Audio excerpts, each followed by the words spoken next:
Hey guys, on this episode of EdTech, we're going to be talking about virtual commencements and all the updates and all the good stuff that has happened because of the coronavirus. All this and more on EdTech. The network for the AV industry. What are you listening to? This This is AV. This is AVNation. This is AVNation. This is EdTech, episode 86, COVID updates and virtual commencement. Support for AVNation is brought to you by Extron, industry-leading technology backed by world-class support. This is EdTech, the monthly higher ed tech podcast. As always, I'm joined by Mr. Ernie Bailey. How are you, sir? I'm doing just fine, Bill. Oh, and by the way, we also like the improved wallpaper in Ernie's office. We did not pay him for this one. Also, we're joined by Rob Raspberry. How are you, sir? Great. Always happy to be here. Indeed. And last but certainly not least, Mr. Scott Tyner, who looks to be in the Hogwarts library there. So he's just catching up on his reading. So how are you, Scott? I'm doing well, Bill. And yes, I'm just making sure that I'm well read and able to go into Jeopardy when this is all over. Fair enough. He eventually you want to see if you can actually beat Alex Trebek beforehand? Or at least Jeopardy James. Oh, there we go. So, indeed. So, first and foremost, obviously we're all kind of working through our coronavirus issues and everything. The big one I want to say is now that we're kind of moving into the end of the semesters and everything, guys, the thing I want to get from everybody is how are you guys all handling commencement? Granted, for some of us, it's here, I'll help wrangle the cats. And by that, I mean, students here, you have to actually stay for the procession. And you actually have to stay for the alma mater at the end. If you're like me, I don't have to do either of those. But, how are you guys all handling commencement? For us, we're doing it virtually. I'll go around the room with this. Yeah, we're doing multiple virtual graduations this year as opposed to a single campus-wide one. Each college is kind of doing their own thing. We're starting tomorrow with two. And the way we're going to be doing it is all the students will be safely tucked away at home or somewhere, and they will be hooded by a family member, significant other, friend, whatever, at their house after being introduced by a faculty member on Zoom coming from one of our lecture halls. And then because of the size of the class versus the size of a real Zoom meeting, we're taking the Zoom image plus our feed from the lecture hall and streaming that back out so they can share a live stream with family, friends, whoever wants to watch. See, now that's interesting because for us, we have always tended to use live stream in that for us, when we would have, like, say, the graduate commencement, the auditorium that we would always have it in never really quite it would have the right amount of capacity. So we would just live stream it to the next closest building, and then the family members could all go in. And we didn't realize just how popular that was until the fact that we had 17 classrooms filled with family members.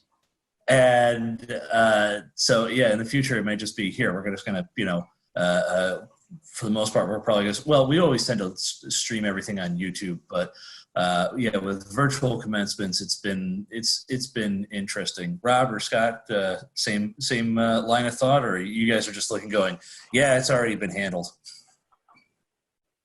Well, it's sort of a hodgepodge with us. So we really don't know. There's been talk about doing a university-wide sort of virtual commencement in the fall, but a number of colleges and departments already now have, like, one I know in a College of Nursing, one of their colleges and departments has already done theirs live on Zoom.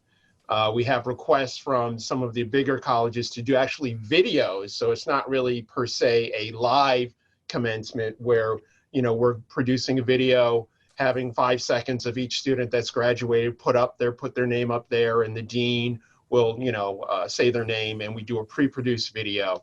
It's sort of been a mix And unfortunately, since we're later, our commencements typically run into June. So I'm sure we're going to be getting many last minute calls saying, help us. But at this point, it's just sort of a mix. Yeah. Scott, as I say, you guys just throwing out a VHS tape or what? Yeah, right. We're fortunate, of course, that we're a college, so we don't have separate schools. So we're going to do a virtual graduation on the same date and time that our in-person was scheduled, trying to keep some of the same sight, sounds, traditions in place, and give the students kind of that day that says that they're now a graduate of the college, and then planning to try to do something probably next summer, actually, for this graduating class. But it's well underway. We have great teams that are working on it, so we're pretty confident it's going to go swimmingly. Yeah, for us, we've planned a virtual commencement for both graduate and undergraduate. However, just to kind of give us, once again, this is all still planning and hypothetical. They are looking at having a in-person portion in the fall. Once again, this is all, provided things go well. And just for reference, in my state, we just opened up non-essential construction, and I believe we're also now allowing curbside pickup for retail. You're not allowed in the stores, but you're allowed curbside pickup. So, we're slowly easing into it and everything. So that being said, we're going to take a look at the first article, and that comes to us via Commercial Integrator. For them, if you take a look through the slides and the article and everything, it's a list of products that are kind of helping integrators solve COVID-19 related problems. So in certain cases, it's a mix of high tech meets low tech. I mean, one of the ones they have is, oh, here, check out our touchless menus. And it's a QR code, and folks can just scan the QR code and, it brings up the menu for the restaurant or what have you and everything. The one that I find kind of interesting, and I just did not see this coming, is the folks over at Aurora. In the fact that they actually are making tablets that actually have a temperature check reader built into the tablet, which part of me goes, oh, that's really cool. The other part of me goes, now once again, being on campus and being someone who has to every now and then has to deal with PII, and once again, I know, as I say, Ernie, I'm going to be kind of interested to hear your opinion on this one. The temperature sensor, yay. The camera that comes with the temperature sensor, not so much. And I almost want to tell the folks, listen, if there's a way where you could actually put like maybe a shutter over the actual lens and then just have like an IR reader or something, most folks will probably be okay with that. But I know this from, multiple times on campus. There are times where we go, oh, yeah, sure. Yeah, we can videotape this. Did you get releases? No, we can't do this. So, and on top of that, there are just students who say, yeah, no, I don't want to, I don't like, there are times we've had discussions where we've used an attendance program, and some of our faculty said, yeah, we want to have attendance lists that actually have photos in the sheets and everything.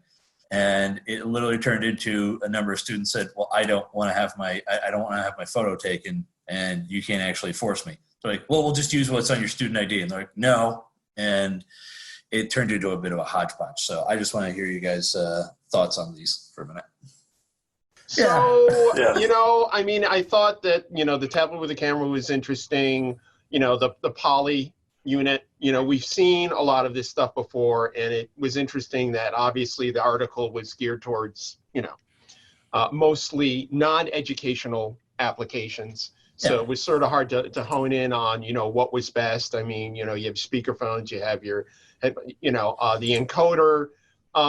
It's good that they're at least putting stuff out there that sort of says, we're taking things sort of out of your hands a little bit and doing that kind of thing. There really wasn't anything that sort of jumped out at me. I mean, the one thing that it did make me think about, and I know you probably going to hate me for this, is we had the discussion about, the Alexa and the touch panel stuff, the whole thing about the hands-free kind of thing coming into play made me think about that kind of stuff. So it would be nice if, commercial integrator put out something more along those lines as those alternatives during the, this pandemic. Oh yeah. Now the one that I saw and I kind of had to laugh, and it's not so much me laughing at it so much as just it's one of those certain things fall under our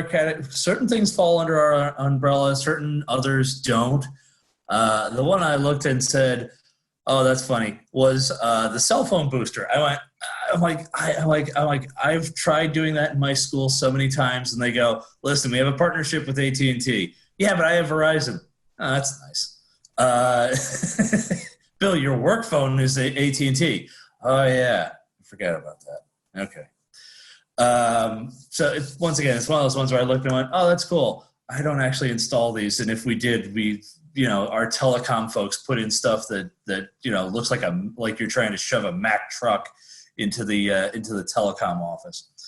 But like I said, there's little bits here and there where I looked and said, "Oh, all right, I understand where they're coming from with this and everything." But I do agree with you. If anything, I'm actually looking at things more along the lines of, I'm surprised this doesn't spur, like within the next within the next quarter or two, that either Crestron, AMX, whoever you want to talk about with this, doesn't come up with at least some sort of major interface to Alexa or to Siri or whoever, in the fact that folks are going to go and say, "Yeah, no, I don't want to constantly keep cleaning the touch panel," or, "I didn't bring any wipes with me. I don't know where this has been." Not saying folks are germaphobes. I mean, in my own case, our Department of Nursing folks have blatantly said, "Yeah, listen, we want to have paper towel dispensers back in the building." And of course, our capital plans folks went, No, we went green." And they're like, "No, you don't understand. We don't, unless you put toe kicks at the door handles and everything." They're like, we need to have this." So once again, it's high tech, low tech stuff. So moving on from that, the one thing I wanted to kind of touch base with everyone about was how some of their schools have either adopted new policy or have pushed something new just due to the COVID issues and everything. In my case, I'll get into it in a minute, but for us, we purchased a number of essentially USB dock cams, and it's because we're trying to make every classroom remote accessible. Now, by that, I don't mean, that our own folks are going to be able to remote into the PCs and touch panels, because we already do that. In this case, it's making the classes available to the students via Zoom or via Blackboard Collaborate, or a mixture of both, because I believe there's actually a way where you can funnel one into the other. But in our case, we're trying to make it to where our classes are accessible to students no matter what. So if you guys have anything along those lines, I'd love to hear this. Ernie? Yeah, we have done pretty much the same thing. We went, 2 months ago, we had 0 Zoom licenses on campus. About 550 so far, looking at growing that, using that for our faculty and administrative use. But every room, like you said, we're trying to make it as accessible as possible. We've gone through over the last couple of weeks through every room and marked out exactly how far, or how many students we can get in a room and maintain social distancing if we want to bring them back. I find it interesting. The Active Learning Center, we have team tables. We have one person in each team now. Yeah, that's something I was going to ask. Was for us. I was always kind of curious. I was talking with Josiah Way the other day, and one of the things he brought up was, "So, how about active learning?" And I went, Yeah. I went, oh no. We're like you. We're doing both Zoom and Blackboard Collaborate. One thing I'm trying to convince the faculty is if I can do one in the room, I can do the other. Yeah. The same tools in the computer make them both happen. So, yeah. I've got a network card, a camera, and a microphone. That's all we need. So we've looked at that, and we're seeing what we can do to, put webcams in the rooms that don't have them. We've purchased over 500 webcams so far this year. Got some very interesting ones because you get what you can get right now. Yes. If anything, Logitech and a couple other companies right now are probably just looking at everything and going, we've got a license to print money. How do we actually make more of these? Right. I've been surprised. I mean, I got some $25 webcams from one of my suppliers. They're interesting. They look like an old pocket-sized single lens reflex SLR camera on a gooseneck. And they have a microphone on a second gooseneck coming up out of them. The first ones came with real nice labeling on the boxes and all that. The second set came in white boxes, no markings whatsoever. Just a box inside a little white sleeve, like I said, no printing or anything else. The third round that came in, there wasn't even the outer sleeve. It just like looked like really beat up, and it had like some duct tape over it and said camera. Exactly. I've been surprised out of, we bought like 300 or 400 of those to start out with. I had 3 failures out of the entire batch. So, that kind for that price and that fast of manufacturing, we really thought we'd see, a 20 to 30% failure rate. So we were happy with that. We've also got some Logitechs. We're getting whatever we can get. We contacted our supplier earlier this week, and they said, no more right now. We should have some at the end of this week or early next week. Of course, you've got to have the purchase order before they get them in to get on the list. So yeah, in our case, we purchased about 130 webcams from a company called Hovercam. Yeah, and they're fine. They're great. They're USB 3 cameras and everything. And I was joking around with the distributor, and I said, "Can't we just get it directly from you guys?" And he's like, "No. We prefer you go through one of our vendors." I'm like, "Okay, cool. Can you at least produce like?" I was like, "Can if we bought like 130 to 150, could you do that?" And he went, "The cameras, yes. The mounts." That, surprisingly enough, we're actually running out of. So the sooner better than later, we'd prefer you guys do that. So it would turn into we got to buy this now, and about $60K later, it's through and done. So, it's us adapting to, what's going to be the new norm, as I say, for the foreseeable future. So, Rob, you're just kind of nodding and going along, going like, been there, done that. already happened in excess. No. So you're ahead of us at that in that respect, because we're currently have a university-wide task force that's taking a look at every possibility. And the interesting part is, really, it seems the harder part is that if there is some type of hybrid setup, how do you deal with the physical aspect of this? They're sort of looking at it to determine whether or not in the fall we'll have some people here or we'll keep everything online. For our summer semester, things are all online, everything's going fine.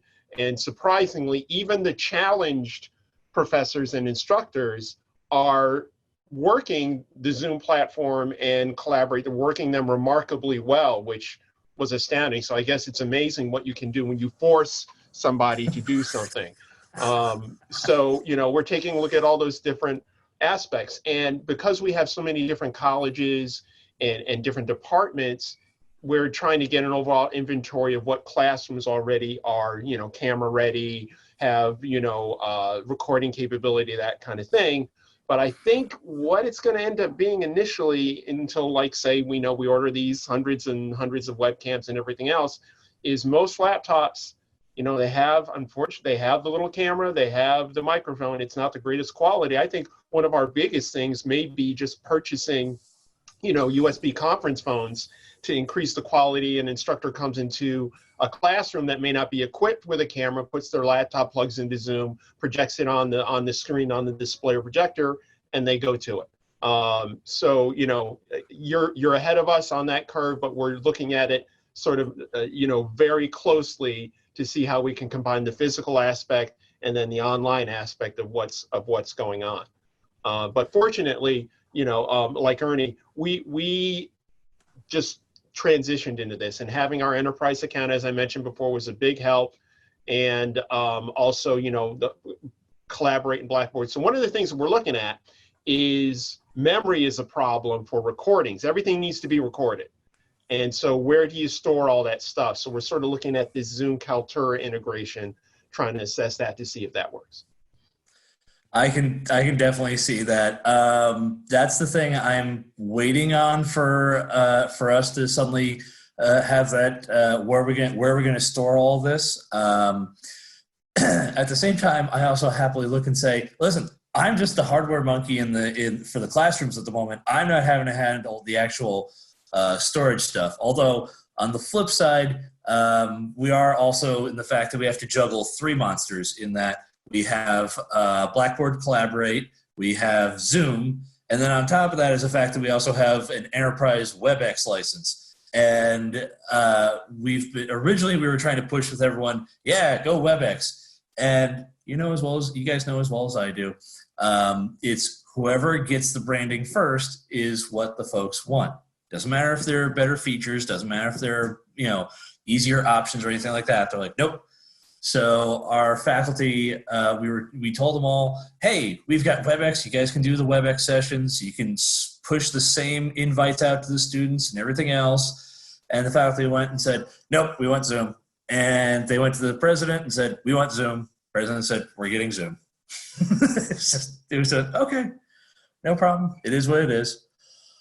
Scott, as I say, you're just kind of like smiling and nodding with all this, and as I'm going to tell everyone before Scott gets this, I'm just going to throw this out here. One of our other articles was actually Scott's article about COVID-19 and an update about things. So we're just kind of lump the two of them together and everything. But once again, Scott, please by all means have at it.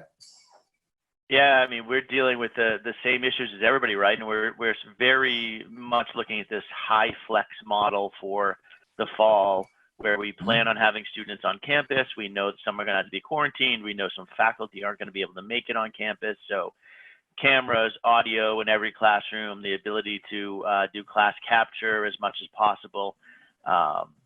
We had a amazing, and I think, like Rob said, reaction to Zoom from our faculty, who really use some of the features we wouldn't have expected them to, like breakout rooms. And we had faculty who were actually importing the lists before a meeting for who goes into what breakout room. And so really using it in some interesting and unique ways. But I know for us, we are a residential campus, and what we're doing with some of these features right now is a short-term fix that we do our best when our students are on campus in classrooms with our faculty. But that's not to say, I think one of the things we will realize through this is that this will become a regular feature of our rooms going forward, just in case. I think we all think of business continuity planning as we go along, but this one kind of really slapped us in the face and said, there's some other issues. I know, Bill, you might have dealt with Sandy 10 or so years ago or whatever with business continuity, and we do snowstorms on occasion that are 2 or 3 days, but anything that's going to kind of shut us down for long periods of time, which is possible, we'll be more ready for now. Yeah, that's the biggest point I think that a lot of folks are going to take away from this is when it comes to the newer classrooms and your newer lecture spaces and everything else. before it used to be, here, listen, I just want to get the content up on the screen, just, get it, bing, bang, boom, done. Ernie's case, he's been a little bit more ahead of the curve in making it to where here, we can actually bring folks in and everything else. Whether it was, via the, and once again, I'm going to be dating myself with this one, via the days of yore where you had the your poly stations, or in my case, it was the Tamberg Classics. I know everyone's just nodding like, those are the days. And I was one of the few that actually knew what the Net 25 connector did too. I was going to say pitch or tell. Yes. In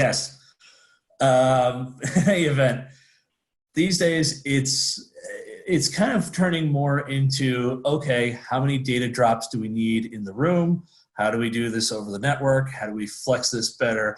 I'm looking more at things where I'm saying, for us, and I laugh because my extended family and the girlfriend laughs about this, in which they, we're looking at everything ahead, and yes, we are looking at some budgetary shortfalls and everything, as is everybody. But she looks at me and she goes, "Wait a minute, you guys are still planning on doing a renovation, right?" I said, "Yeah." She's like, "Are you guys still planning?" I said, "Oh yeah, this was all planned way, way, way before all this happened." I said, "Some stuff may get put on hold," but I said, that project, that's still going to happen, because for us, that's our building that's going to be doing like our Microsoft certifications, our CompTIA certifications. I said, those are all like easy turnaround, low, it's low maintenance, but high output classes.